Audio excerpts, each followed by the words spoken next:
Hi guys, it's Kelly Taylor here, and I am back with another video for Trinity Stamps.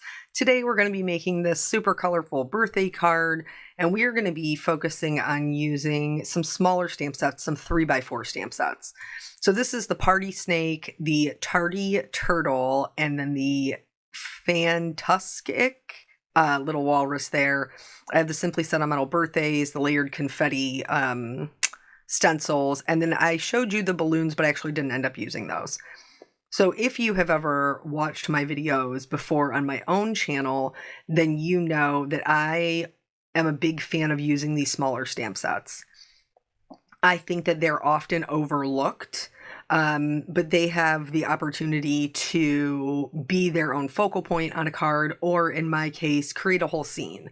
So I'm using all three of these today. Here, I just like to get my layout, just using the stamps to figure out where everything is going to go before I start doing my background, to make sure I'm going to have room for everything, including my sentiment.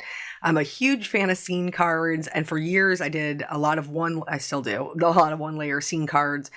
And I have more than once been caught with no room left for my sentiment. So now I do try to pre-plan for those. So once I know that everything's going to fit on the card, I can start working on my background. Now I pulled out a rainbow of Distress inks. I actually did not end up using the violet. I didn't have room for it. I think it's okay. You could use any colors you want for this, but I love me a rainbow. So I am going about halfway down my card, and I'm just starting left to right in kind of rainbow order. Is this my own version of a rainbow? Yes, because I prefer pink to red. But again, you could use as many colors here as you would like, or you could use one color. We're just trying to create a kind of festive party background for our scene. And so I just went, right across from my pink to my blue. And then I'm going to use that stencil. Now, this layered confetti stencil I've had for a really long time. At the top portion is smaller confettis, and at the bottom, when you flip it around, it will give you like ribbon confettis. So I'm going to be using a combination of both for this card, because again, we don't necessarily need anything specific in the background. We're just trying to create like a little party ambiance, if you will. Maybe they've got some fun party lights and, different kind of streamers and things like that. So, I did just the same order of colors that I did previously. If you wanted to switch up the colors, you absolutely could, but I would just make sure that you were putting colors that worked well with one another on top. So like you could put a pink on top of a blue, a pink on top of an orange or a yellow. Pink and green are complementary colors.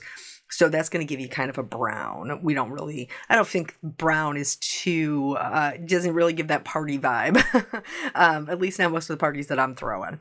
So, for the same thing, this is the second stencil, and there's two in this set, even though you can get 4 different, kind of looks out of it.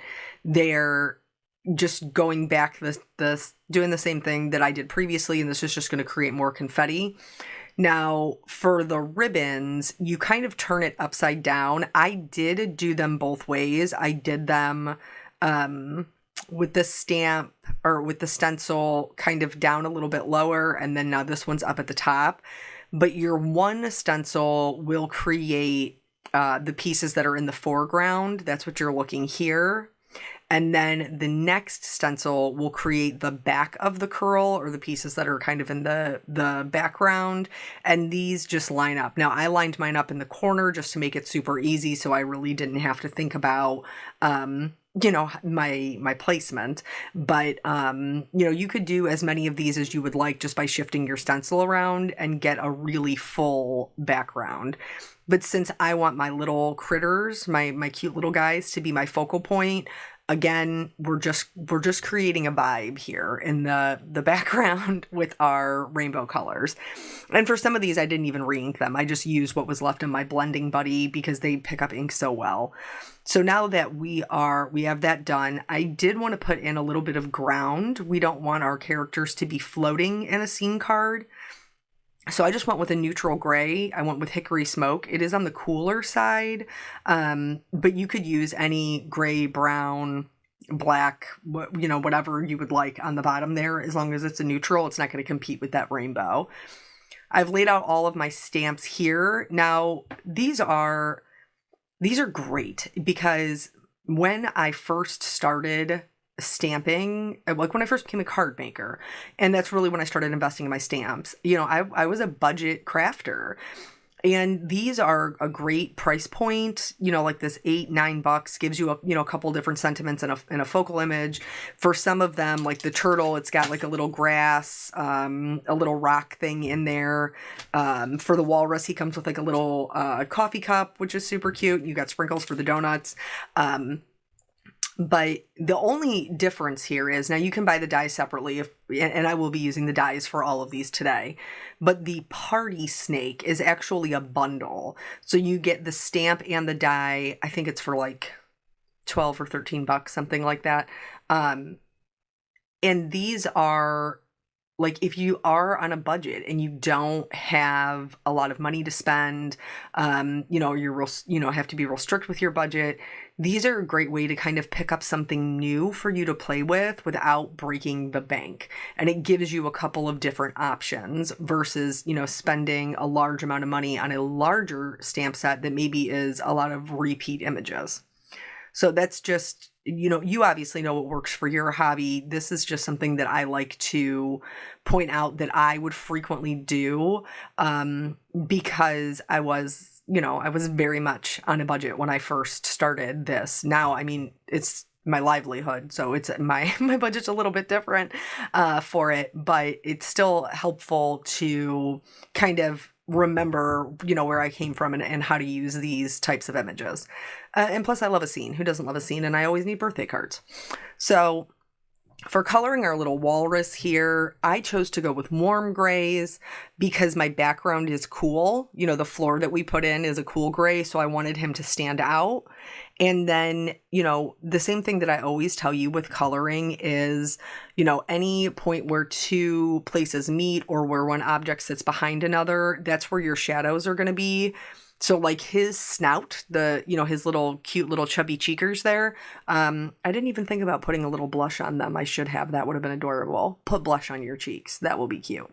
But like those are going to be out front, so that's going to be lighter. You'll have shadows, behind that. Same thing with his one. Do they call them a fin or a flipper? What do they call them on a walrus? Who knows? But anyway, that one in his, it's our left-hand side looking at it, is behind. That's going to be a little bit darker. His belly is behind his hand as well as his tail. That will be darker. So just, those are some areas that we would definitely look at adding shadow to. Now, I have a turtle and I have a snake. And typically I would gravitate towards coloring my snake green, but I didn't want it to be green on green. I didn't want to be losing my snake when it sat on top of my turtle. So I decided to color him hot pink, or her. Maybe she's her snake. Anybody seen Shrek? Oh, you're a girl dragon. That's what it makes me think of. So I made a little girl, a hot pink girl snake. And so again, we don't have anything where objects are laying over, but we do have this kind of arch with the snake. So anywhere where it's arched down, that's where you're going to have some shadows, and where it comes up, that's where your highlight would be, because it's going to catch the most light. So that is how I colored my little girl snake. Then I'm going to repeat a lot of these same colors. I shouldn't say we, because I don't know how other card makers do it, but I know how I do it. When you're looking at a card like this where we have a lot going on, okay, you want to repeat your colors so that things don't get muddy or too busy, where everything's kind of cohesive, because you see those repeat colors. So I had to choose a neutral for my walrus. Like that's what made sense there. Not that he couldn't be a fun color. He could. He'd be beautiful as a hot pink walrus, but I chose a neutral. And then I have a pink snake, and my turtle is obviously going to be green. He's going to be the same thing. You know, he's got these packages that are kind of sitting on top of his little shell. There'll be shadows there. His shell is sitting over his legs, shadows there. His chin is down, so there's going to be some shadows cast from his chin onto his neck. Same thing with underneath his party hat. And then there's some other areas that are maybe going to stand out. The rim of his shell will stick out further. So that's going to be a little bit lighter. His nose, do turtles have snouts? I mean, surely. They have little noses, right? They're all part of one head. But anyway, that little line that's drawn there that indicates where his nose would be, you're going to put shadows there. His tail's tucked behind, so you'll put shadows there. And then for the underneath of his body, I chose to just go with some really light neutral browns to do those. And then I'm going to repeat those same colors in my donuts that are on my little walrus tusks. And I didn't mention at the time, I apologize. I did use the cool grays for my walrus tusks, again, to create that separation between his tusks and his body. But for the rest of the colors, I'm really just picking from the ones that we're using in our background. So I've used a pink, an orange, a yellow, a green, and a blue. And so for all of my packaging and my decor, the balloons, the presents, the donuts, I'm just going to be repeating those same colors so that they all looked like they dressed for this party. I think probably that's not typical. We in my household, and I think it's a relatively new thing. Like for my kids' birthday parties, we all usually have matching t-shirts. I stopped doing it when my son got a little bit older. Like I would still get him a t-shirt, you know, for being the birthday person. But like the rest of us didn't necessarily match. Well, then once I had his little sister and now she has her t-shirt and everybody matches. He said this year he wanted everybody to have matching t-shirts again, which is fine. I certainly don't mind that. So these people look like my family would look, like they're all dressed for the same party. For the the glaze on the donuts, you don't have a lot of real estate here. You can get away with just using 2 colors. Some of the other ones, like the boxes or the balloons, you know, you're going to see it in its entirety. So I typically use at least 3 colors, a dark, a medium, and a light. But again, if you're just getting comfortable with coloring, or maybe you don't have a lot of markers on hand, you could do this with 2 colors. Copic markers are transparent, so you can build up the color. So if you have just 2 colors, you could use your darker color kind of twice to make a darker layer, so that it does look like you still have a 3 color blend. And for most of these, like these little pom-poms, you know, I may be using 3 colors out of habit, but 2 is really more than sufficient. Sometimes, you know, you just get in the groove of what you're used to doing, and so that's just what you do on everything, even when it's not necessary, or at least that's the case for me sometimes. So with the stripes on the turtle's hat, you know, I was just repeating, again, those same colors. Here, I wasn't thinking it all the way through, because I remember how I talked about, like, we want it to be cohesive. We want to repeat those colors. But I wasn't thinking about where this package was going to sit on my card. And so I did a green bow, and then later quickly realized that it was going to sit on my green ink blending. And I wanted them to kind of stand out. So I'm committed now to coloring this green. But Copics are transparent, or alcohol markers, whatever brand you're using, are transparent. So you can layer one color over another and change the tone or the hue of it.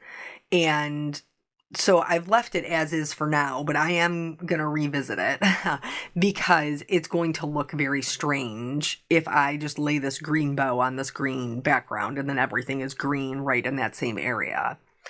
When we were talking, you know, just a few minutes ago about complementary colors and using colors that work well together. So I have 2 options to change this green to a different color for the bow. I can either go yellow or I can go blue. because they're next to it on the color wheel, I can put that color over top of it and it will change the color without making it muddy. So what I ended up choosing to do was go yellow, but I'm going to be honest, I went yellow because there was a part of it that was kind of in the blue area as well. But I kind of wish I would have went blue, maybe just like a darker blue. But that's because I love blue. Blue is my boyfriend. So that could just be my own personal bias against yellow. Sorry, yellow. So I did color in the package. And again, the lid's sitting on top, so we'll have shadows underneath that. I try very hard to make sure that I leave a highlight on one side of my box. Here's where I'm going in with the yellow, and it is, you know, a mid-tone yellow. It's a Y08, so it's going to be strong enough to go over it. It will still have some green tones to it, but it's not going to read as green, especially not when we put it on that background. And then I just moved my green down to this box, which is going to be a little bit further down the card. So once all of our coloring is done, we're going to go ahead and die cut these out with our coordinating dies. Just going to line them up and tape them in place. I find that pixie tape works really well for this, but if you have a favorite low tack tape, it took me a long time to find one that I really liked, and this one is a winner. It has never tore my paper. So I'm just going to put these in place. Originally, the Simply Sentimental Birthday, I had showed you the dies as well, because I thought that's what I was going to do, but I didn't end up using the dies. I ended up just using the stamp. So in order to get my placement correct, because I will be adding my dies on top, I'm just laying them there. They're not adhered. I'm just laying them there so I can make sure that the birthday is going to fit with the layout that I have in mind. And then I can move these die cuts out of the way, go ahead and pick up the birthday with my Misty Door, and then stamp it down. If you want to color this particular one that I chose has like an outline in it. It's a really fun font. If you want to color that in, just make sure you're using something that's safe for Copic markers, unless you're using colored pencils, and then it won't matter. I love, love, love that there is a From All of Us in this stamp, because, you know, typically when we're buying a birthday gift or whatever, it is from our whole family. So I love that this is included. So now everything has been laid out, and I'm going to adhere my turtle and my walrus down flat. When you're building scenes, typically, you're going to have, if you want something behind, then you need to make sure that the feet of that something are behind. Because of the layout of this card, the walrus and the turtle are almost standing right next to each other with the snake in the front. So I wanted to make sure that I wasn't going to stick one like level as far as like the foam tape and stuff, that one wasn't going to be in front of the other, because their feet are basically, you know, on the same level. Speaking of their feet, before I add my snake, which I will be adding with some foam adhesive, I am going to put in the shadows underneath my little characters. And this is, again, just going to help ground them so they don't look like they're floating. We don't have a real structured background in this card. You know, it's just kind of very floaty, and, you know, the colors just kind of fade off. The color of the floor just kind of fades up. So in order to really ground them and make sure it doesn't look like they're just floating, I am going to go in with those cool grays, and I do color in the edge of the die cut as well, so that their feet really do blend into that floor. For the snake, he is going to be popped up, and I went ahead and put that foam tape on there. I mean, honestly, nobody wants to watch me have to cut all those little teeny tiny foam tapes. I don't even want to watch me do it. And then I will put him down kind of in the front left-ish.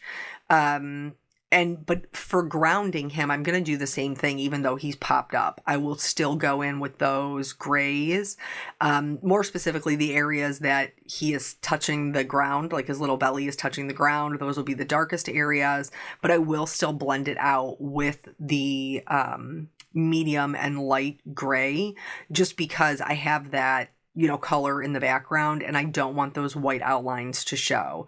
If you have watched my videos in the past, I don't love a white die cut outline. I prefer when they blend into my scenes, and that is my approach. It doesn't bother some people, and that's fine. Or maybe you're going to trim this down and mat it on a white card base, then, it would complement the white, die cuts would complement the white in the card base, but I am not. This is just my whole card. I'm not trimming this down. So I do go through, it's pretty easy to match the colors for the characters to color in the outline, because I did color those with markers. It gets a little trickier when it comes to the background where we're ink blending. I use a hex chart from Sandy Allnock, and that separates your Copic colors, and they have them for Olos and sketch markers. I don't even know if they sell those anymore.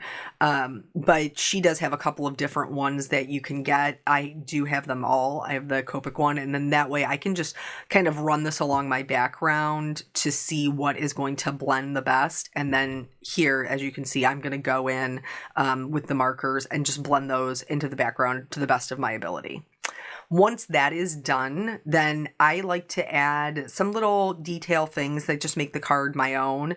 I'm going to add some white highlights to the letters birthday. I'm also going to add them to the different things like the cuties, that we have going on, our little focal points. So to the balloons, to the presents, to even my little characters.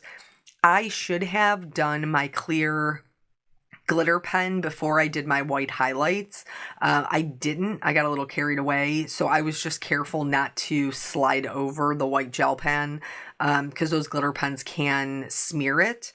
But I would do the gel pen first, I would do the clear pen before the gel pen so you don't smear it. I also pulled out matching colors of these little, what do they call them? Bubbles. Yeah, that's what they're calling them, bubbles. And I used, because I didn't use the purple, but they do have a great purple. It's eggplant. But anyhow, I used the candy pink bubbles, the lemon meringue baubles, the shiny sage baubles, and the razzleberry bubbles, because that matched my background, and I just went right across the card. I even put some down at the bottom to fill in that space, and then that's it. That is the whole card. So I hope this inspires you to not overlook your little cute little critters. They can make a scene or just be the focal point on your card if you're just looking for something different. Thank you guys so much for joining me. I always appreciate your time, and I will catch you on the next video. Bye.